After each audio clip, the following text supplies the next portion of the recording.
Gentlelady from Minnesota recognized for any questions she may have. Gentleman from Kentucky is recognized for any questions he may have. Well, it's a Friday afternoon, but I do have some questions and comments. First of all, I'm astounded at the collection of members that we have here, some of the most passionate and persevering and dedicated people to come back here and work on this problem. When a lot of folks have thrown up their hands, you're here on a Friday afternoon. Mr. Rosendale, Mr. Biggs, Ms. Bobert, Mr. Gates, Ms. Sparts, Mr. Higgins, and we had Mr. Vogel here as well. So, Ogles. It auto-corrected in my mind from Tennessee. I find this has been one of the most instructive debates and colloquies that I've ever observed here in Congress, because your thesis has been proven out by the other side, that the muscle memory here is so strong to do 3 or 4 CRs and then an omnibus, that you came here today, and we're all assembled here today to help move forward 4 separate appropriations bills, like the law calls for us to do, like it's called for us to do for 40 or 50 years. It's the path is laid out, yet we've not taken it. And you came here to go down the path we're supposed to go down, and you're being berated because you won't comment on what you would do if we could just go down the wrong path. Why won't you select the wrong path? What's so bad about the wrong path? Why are you resolved to go down the good path? We demand to know. And, time hasn't run out yet, but why don't you start acting like it has? What's your problem? And so the questions that have been directed at you tell me that you're on the right path, that you're here and you're fighting for the right things. And I'm inspired by listening to all of your responses. Now, we've had some failures, but in most domains, you have failures if you're really seriously trying. Whether you're trying to invent something, you usually have a lot more failures before you have a success. And they're instructive to where you need to go next. And if you're in business, very few people succeed the first time in business. But I think we're converging on success. This grand experiment of regular order and an inclusive process, I was despondent this week that it had ground to a halt and that what we had was a proof that it doesn't work. And but there's still a chance to show that it does work. And it's up to those of us in this room, the people who came back here, even though most of Congress has left, it's up to us to get this to work, not just this week, but next week. Because the experiment has a lot more chances to fail in the next 7 days. And we got to make sure it doesn't. Because once we get to that date, the pressure to do the wrong thing is going to be 10 times greater than it is today. So I was thinking about putting you all on the spot and asking you if you're going to vote, if you're inclined to vote for this rule. I'm not going to do that because, first of all, I know it depends on the rule we produce. We haven't printed it yet. I wouldn't want you to say, I'll be for something that you haven't read yet. That I wouldn't say. I wouldn't answer that question myself.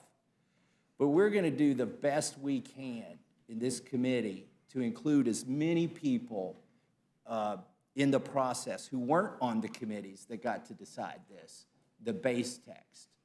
And it's up to us and the rest of the body, the whole body, to improve this bill to the degree we can, to make it something that 218 of us on our side of the aisle will vote for. That's our next job next week, is to go to the floor and vote the right way on these amendments with the right rule, and I think we're going to produce the right rule. There are some amendments, even under the open process, which I came in on the tail end of that in 2013. We were still doing the open rules where anybody could offer one on the floor, but even under that process, it had to be germane.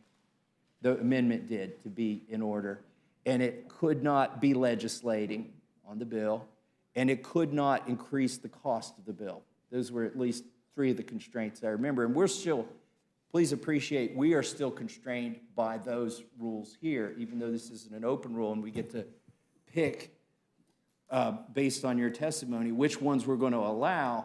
There are also those constraints. So to the degree that people can appreciate that not every amendment made those three hurdles, but we are, and I'm a proponent of allowing every single one of your amendments and working hard to, because I think that's how we get forward. We go forward.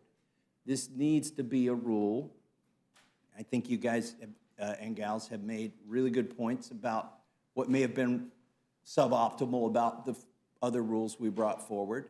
But I think this is going to be a rule that everybody can get behind, hopefully. It'd be great to have unanimous. I doubt we're going to get that. But we got to get to 218 on the rule, and then we got to get to 218 on the final bill. And that's going to be tough. I talked to a certain senator over on the other side of this building before I came in here. And I told him, I said, you know what? I'm going to have to hork down a lot of crap to vote for these bills that you will probably never have to vote on. I'm not going to say which senator, but it's all a senator that we here admire. It could be another one. But that's the truth. Look, there's some senators over there that can say, I'm not going to vote for anything ever, because they're not going to have to. But we're like, in the next 7 days, we're going to have to vote for some things. The way I get there, I'm going to be probably voting for things I've never voted for before. But I've never had a process before where I at least got a chance to take the bad thing out. And so the way I get there is two ways, three ways. I don't want the bad way. I don't want to do the muscle memory. And if we can't get to 218, this whole thing is going to devolve into what the other side would love to see. And frankly, what some in our party are so used to doing that they, not out of malice, but just out of muscle memory, will revert to immediately as soon as the pressure comes on. But so we've got to get to 218 on these things. But I will have had a chance, thanks to your efforts to get the right amendments in. There's some of these amendments I look at, and I'm like, oh my gosh, yes, we need to vote on that. Why didn't I think of that? Why didn't I offer that? But we've got enough talent across this conference that your amendment on COVID, or your amendment on the United Nations, or one of Biggs's 120 amendments that I didn't anticipate. Look, after we vote on those things, they were going to end up with a product that I get there by saying, you know what, I've never had this process before. And I got a chance to take something out that I am morally opposed to. And whether it failed or prevailed, I'm going to vote for the final product. As long as it's, hold my nose on some of the stuff. As long as it's not a horrible thing. Now, these bills don't start out as horrible things. They came out of the committees. Again, I've never seen appropriations bills that start out this good. Would I have produced them this way? No, they'd be like at maybe a tenth of the spending levels that they're at. But they do, at least most of them, reduce spending, cut out some of the bad stuff, and we get another crack to cut out everything we could think of that's still bad that's in them. And I'll just close by saying I hope we can all find a way to get there, because the alternative is the muscle memory where CR, CR, CR. Oh, you want to go home for Christmas? Well, vote for this, and we'll let you go see your families and your new grandbaby, and you can watch your 2-year-old open presents But if you don't, you're going to stay here with your leadership and their leadership and wait for a bunch of geriatric senators to send over the answer. That's usually how it goes down, and we got a chance to avoid that. And my hat is off to all of you for coming to this table today and helping us get on that path. And I yield back. Thank you very much. Gentleman from South Carolina is recognized for any questions.